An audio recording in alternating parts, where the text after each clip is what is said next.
Welcome to the first look at EA Sports F1 25 gameplay.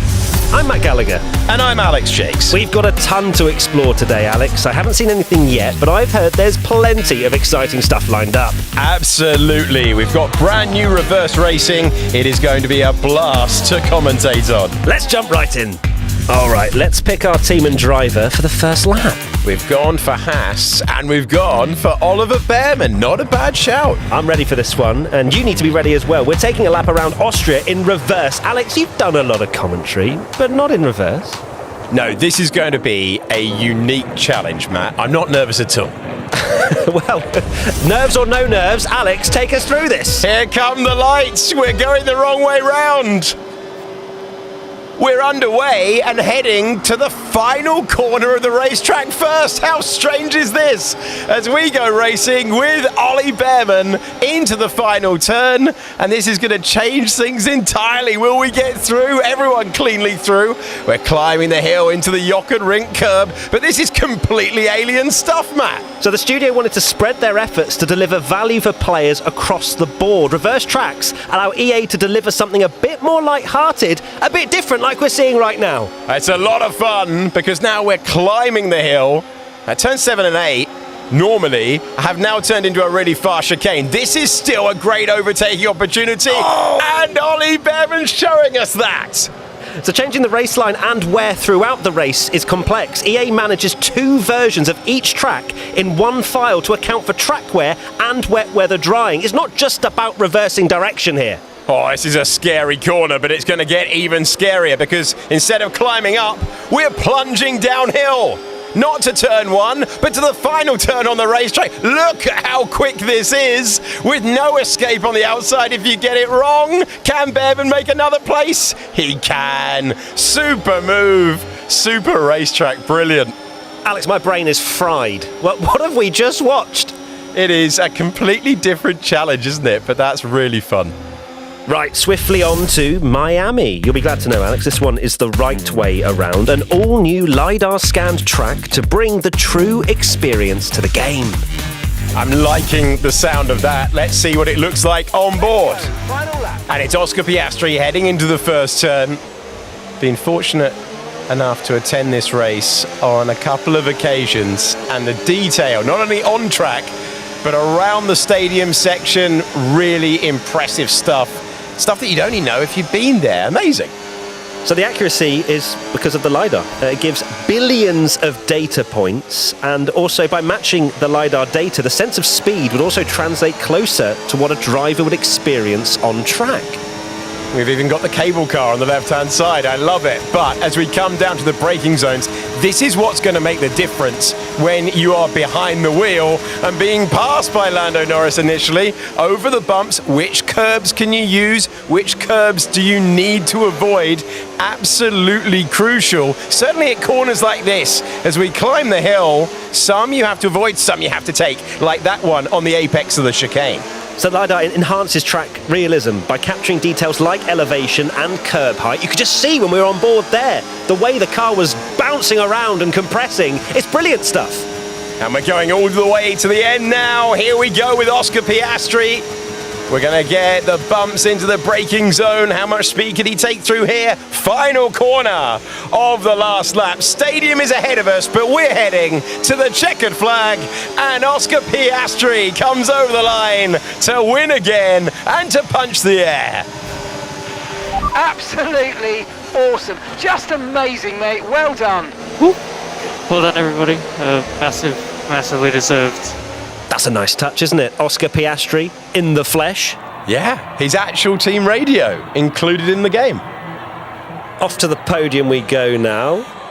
Loving that from the podium. And off we are. This is looking like a massive step up. So using Valve Index base stations and a Vive tracker mounted onto a camera rig, EA took the existing podium cutscene animations in Motion Builder and used a plugin which allowed EA to record the tracking data from the Vive tracker. So this gave EA the natural movement that would be expected when a camera operator is reacting to events unfolding in front of them. Hence the step up. It sounds like so much work has gone into it. Now to Silverstone we go. And at the bottom, reverse track with a pit stop. Bring this on. I'm really looking forward to seeing what this place looks like. The wrong way round. We're chasing down Fernando Alonso on board with Isaac Hadjar, and we're going the wrong way round through Luffield Corner, heading into Brooklands, and that is going to make the next part of the track scary quick. It's learning a completely different track the wrong way round. My brain can't really compute what's going on, but we're in the slipstream of Alonso, Alex.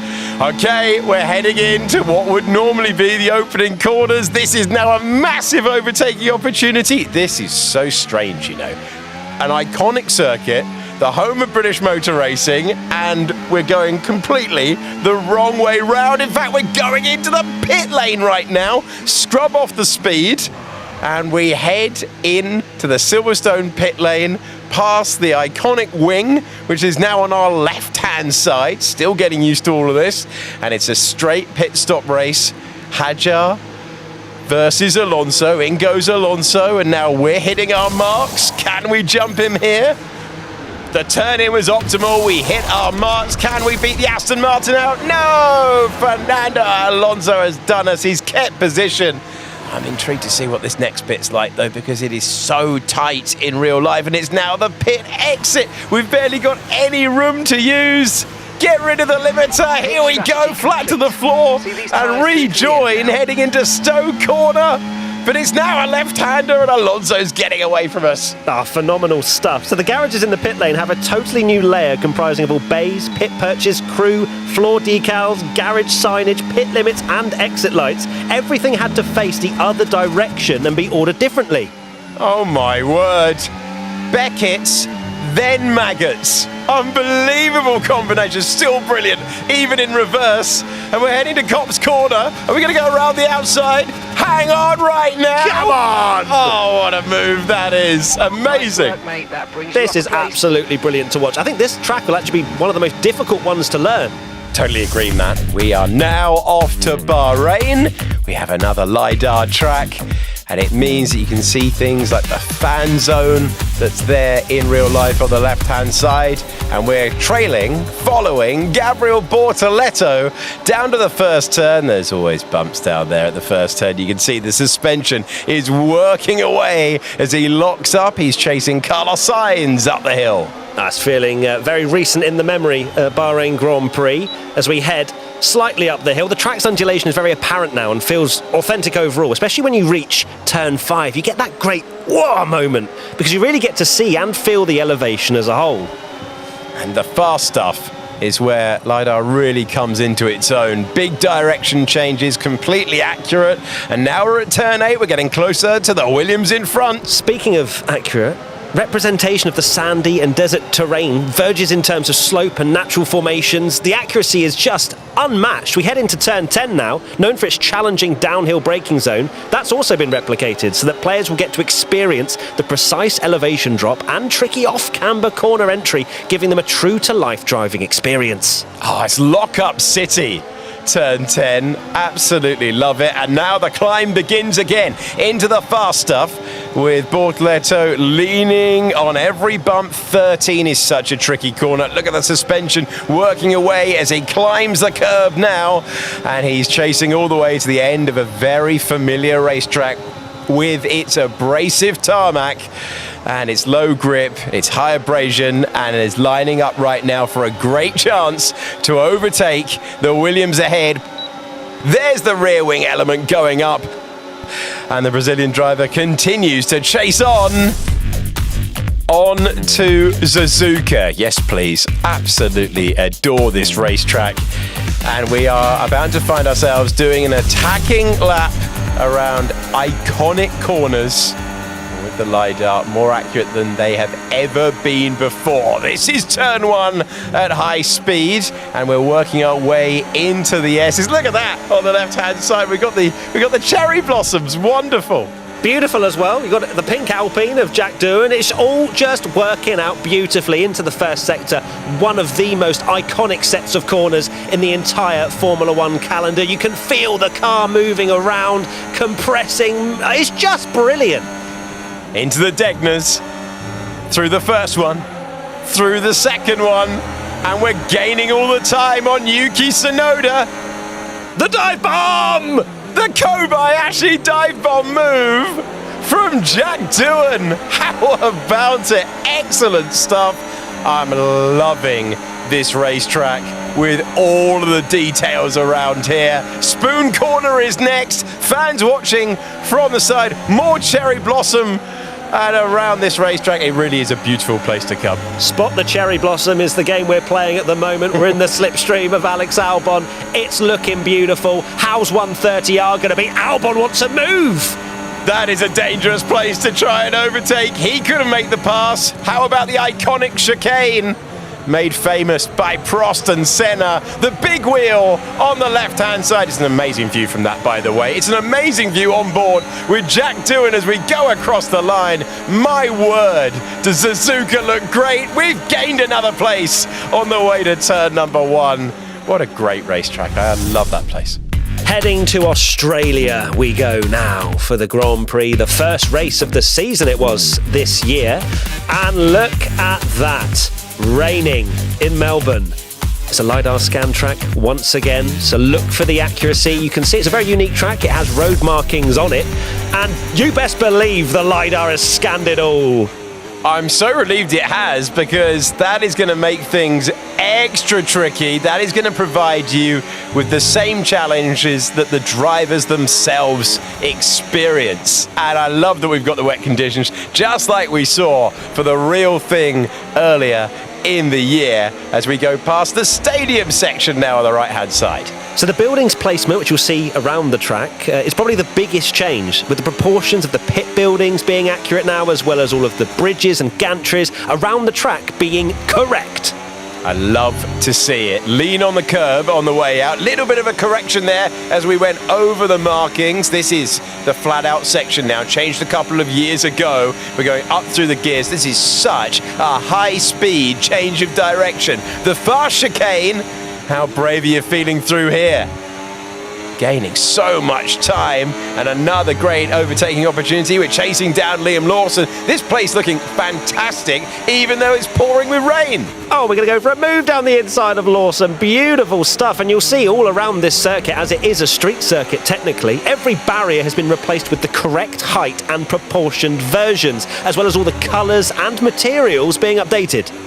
A brilliant place to go racing, a wonderful crowd, and now the most accurate version of Albert Park we have ever seen. The car moving around so much in the rain as well, as we go over the line again, chasing down Lewis Hamilton for 8th position at Albert Park. Carlos Sainz making his way through. Right, last one for today, and it is Zandvoort. As you can see, the entire start grid has had to be replaced on the opposite side of the start straight. In real life, this isn't even a consideration and might not be able to fit all the cars. This is going to be amazing, because it's a banked first turn. Look at this. This place is mad enough. The normal way round. This is epic going backwards. We're now into the stadium section. Oh, spot your apex here. Where is it? I tell you what, I'm really enjoying this version of Zandvoort. It's going to get quicker and quicker now, and there's a good overtaking opportunity coming our way. I mean, we're already ahead, so don't worry about it too much. On board with George Russell, snaking our way through, and then it's going to get super quick again.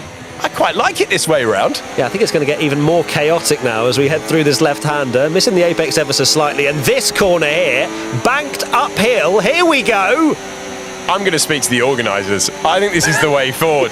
This is so quick, and it now means that the original turn 3 is going to be no runoff at all, and banked as well. Ah, phenomenal stuff. How is turn 1 in real life going to fare for the driver here? The last corner. Yeah, on the power. That's epic. That is so good. All right, Zandvoort, we've got a few ideas for the Grand Prix. It's not over until it's over. Okay, great job. I feel like that reaction would have been absolutely his reaction going round Zandvoort backwards, to be honest with you. Players can actually expect over 1,000 radio messages across the game from real-life races. That was a lot of fun, Alex. A great look, an insight into F1 25. How did you find it? Yeah, really enjoyed it. I'm loving that reverse track feature. Make sure you go and pre-order F125 now.